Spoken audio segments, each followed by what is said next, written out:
বাপ সবসময় বাপই থাকে। হ্যাঁ, তো প্রত্যেকের আলাদা আইডেন্টিফিকেশন। কি থাকে? বাপ সবসময় বাপই থাকে। এই ভাই ব্রাদার সাকিব বিয়ানরা আপনার নিশ্চয়ই এগুলি কি বলছে আপনারা শুনছেন তো? হ্যার মনে হয় মাথা ঠিক নাই।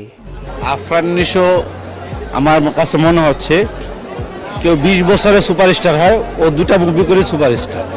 বাপ বাপি হয় এবার শাকিব খানকে চরম অপমান করলো আফরান নিশো। ঈদে আবার মুখোমুখি হয়েছে শাকিব খান আফরান নিশো। দুই নায়কের ছবি এবার ঈদে মুক্তি পেয়েছে। নিজেদের ছবির প্রচারণায় গিয়ে একে অপরকে লেকপুল করছেন। নিশোর কাছে ডাগে এই ঈদে আবার সবার ছবি, তার উপরে কেউ নেই। সম্প্রতি এক ইন্টারভিউতে নিশো বলছেন বাপ বাপি হয়। শাকিব খানকে চরম অপমান করে এই কথা বলছে আফরান নিশো। শাকিব খান আফরান নিশোর দ্বন্দ্ব অনেক আগে থেকেই চলে আসছে। 2 বছর আগে প্রথমবার শাকিব খানের সাথে মুখোমুখি হয়েছিল আফরান নিশো।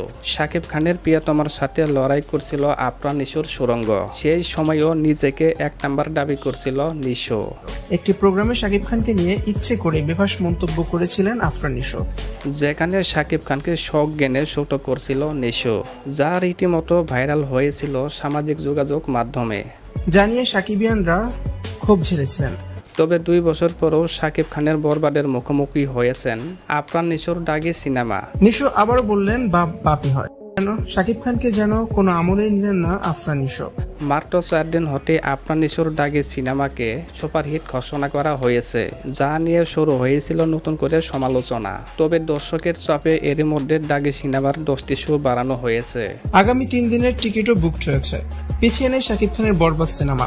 দর্শকের উপচে পড়া ভিড় সর্বত্রই। শোকের শাকিব খানকে নিয়ে আফরান নিশোর এই মন্তব্য নিয়ে আপনাদের কি মন্তব্য এখনই কমেন্ট বক্সে জানিয়ে দিন।